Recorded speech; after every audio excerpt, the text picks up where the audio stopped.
Assalamualaikum warahmatullahi wabarakatuh. Perkenalkan, saya Syifa Ajkia Marwah, NPM 104233011, Prodi Akuntansi.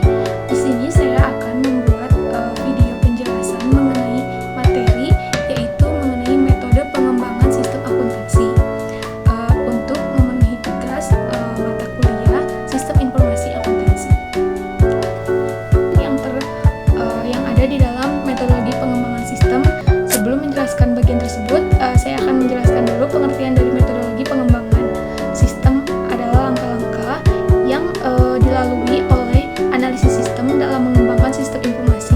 Pengembangan sistem akuntansi dilaksanakan melalui 3 tahap utama. Yang pertama yaitu analisis sistem, yang kedua desain sistem, dan yang ketiga implementasi sistem.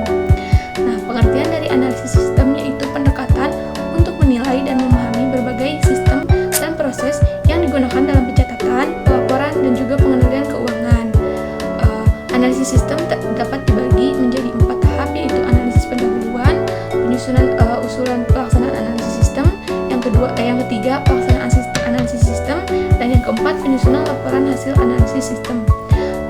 Yang pertama tadi, tujuan dari analisis pendahuluan adalah untuk memberikan gambaran awal yang dapat digunakan untuk mendalami analisis lebih lanjut dan pengambilan keputusan. Lalu yang kedua tadi adanya penyusunan usulan pelaksanaan analisis sistem. Nah, pelaksanaan analisis sistem direncanakan oleh analisis sistem dalam suatu dokumen tertulis yang disebut sebagai usulan melaksanakan sistem. Lalu yang ketiga tadi ada pelaksanaan analisis sistem. Nah, pada tahap ini penting untuk memastikan bahwa sistem yang akan dikembangkan sesuai dengan kebutuhan pengguna dan tujuan bisnis yang diinginkan. Lalu analisis sistem kemudian melaksanakan analisis terhadap setiap transaksinya. Untuk setiap transaksi uang dilaksanakan perusahaan analisis sistem mengumpulkan informasi mengenai unit organisasi yang terkait dalam transaksi.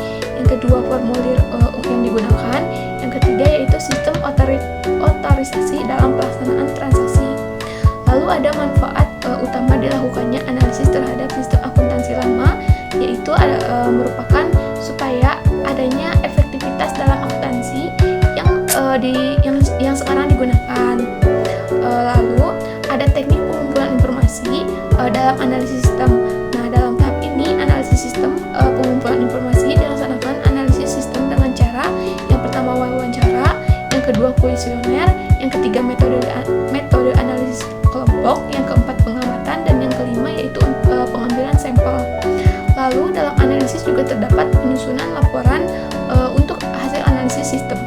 Hasil akhir dari proses tersebut disajikan oleh analisis sistem dalam satu laporan hasil analisis sistem. Laporan ini merupakan dokumen tertulis yang dibuat oleh analisis sistem untuk diserahkan kepada pemakai informasi. Yang kedua, adanya desain sistem. Desain adalah proses penerjemah kebutuhan pemakai informasi ke dalam alternatif rancangan sistem informasi yang diajukan kepada pemakai informasi untuk dipertimbangkan. Terdapat 6 tahap yang ada di dalam desain sistem itu, yaitu yang pertama desain sistem secara garis besar, yang kedua penyusunan usulan, desain sistem secara garis besar, lalu yang ketiga evaluasi sistem, yang keempat penyusunan laporan final, yang kelima desain sistem secara rinci, dan yang keenam penyusunan laporan final desain secara rinci.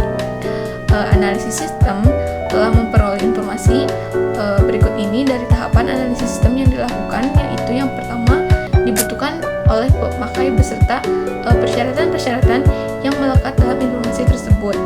Lalu ada isi dari penyusunan usulan desain sistem. Secara garis besar adalah sebagai berikut: pernyataan kembali alasan dilaksanakannya pekerjaan pengembangan sistem informasi.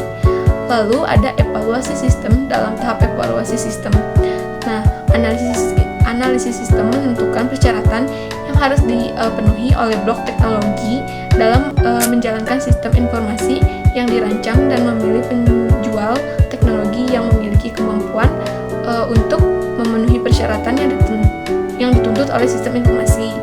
Lalu yang terakhir yaitu analisis sistem menyajikan ke dalam dokumen yang tertulis, yaitu laporan final desain sistem secara rinci. Dan yang ketiga adanya implementasi sistem.